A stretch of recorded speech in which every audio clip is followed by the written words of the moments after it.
so let's get to it, my regular schedule jokes. Always things happening in my life. Well, I'm the type that will write on my blog about TV commercials I can't ignore, and there have been two of them lately that fall into that category because I've been seeing them often enough. One of them is the T-Mobile commercial that I guess was a Super Bowl commercial with the two neighbors, and one of them keeps sneaking up on the other, and then when the other finally returns the favor, he said, "Don't sneak up on me like that." It's like, yeah, I already have a cell phone I like, it's not with them, and a commercial like that doesn't work for me. I mean, I don't think I have to explain that. I mean, a commercial where they're trying to show off their product while they're sneaking up on people, no. There are better ways on trying to sell your product, people.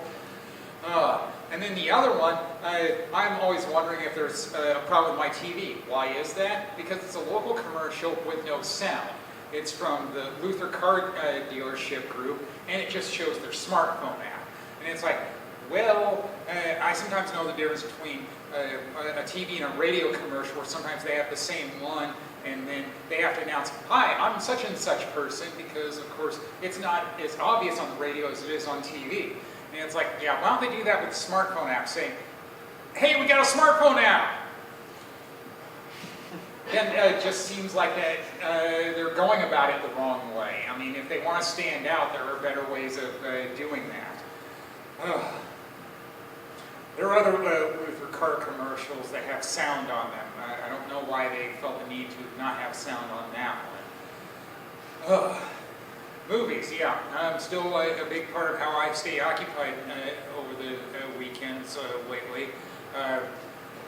The two I watched were both recent purchases from a resale shop. I figure, well, yeah, if I bought them, I should watch them. That's the problem with ones that I buy versus ones that I rent, is I'm not always motivated to watch them right away because I already own them. I don't have to pay extra. But the two that I watched were Prairie Home Companion and Dirty Rotten Scoundrels. And it's like, yeah. I remember watching Prairie Home Companion when I was at theaters, and eventually I actually saw that show in person. And hey, what's not to like? It's an all-star cast, it's a local story. I guess that was the biggest takeaways I had from that. And of course, like anything else, it's proof of how things have changed a little bit since then. For one thing, Garrison Keillor is no longer part of that show. But I guess that's why sometimes movies are a time capsule. So there's that thing going for it as well. It's still funny, some things into it, like you see the bust of F. Scott Fitzgerald, and then Kevin Kline playing Guy Noir said, "Let's go have a drink." And it's like, yeah, that is kind of weird to say that to an inanimate object. And I have eaten Mickey's Diner, but it's been a while. And yeah, one of the reasons was, it's like, why they keep having that in movies? And it's like, all right, it's a long wait in a crowded place for greasy food. It's like, okay, now I know what's in there, and I think it's been closed for a while, ownership issues maybe, so maybe it's good I went when I did. National Register of Historic Places, though, and hey, I like historic buildings. Dirty Rotten Scoundrels. Well, I didn't see that one at theaters, but I remember being promoted. It must have been around Christmas because they chose to change the words to, if I'm not mistaken, comfort and joy. Michael Caine then collects their revenue. And I guess I do like con man movies because I want to see how they pull off the con game.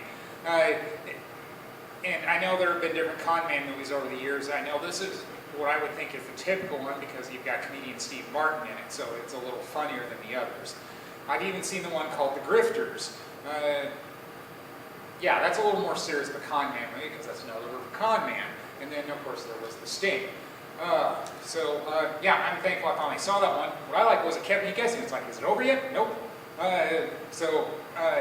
Yeah, I mean, great ending because it kept me guessing. Not what I expected. I mean, almost like watching a crime thriller where it kept me guessing. That's what I like. It kept my attention. Work at the bank, yeah. That river won't run dry.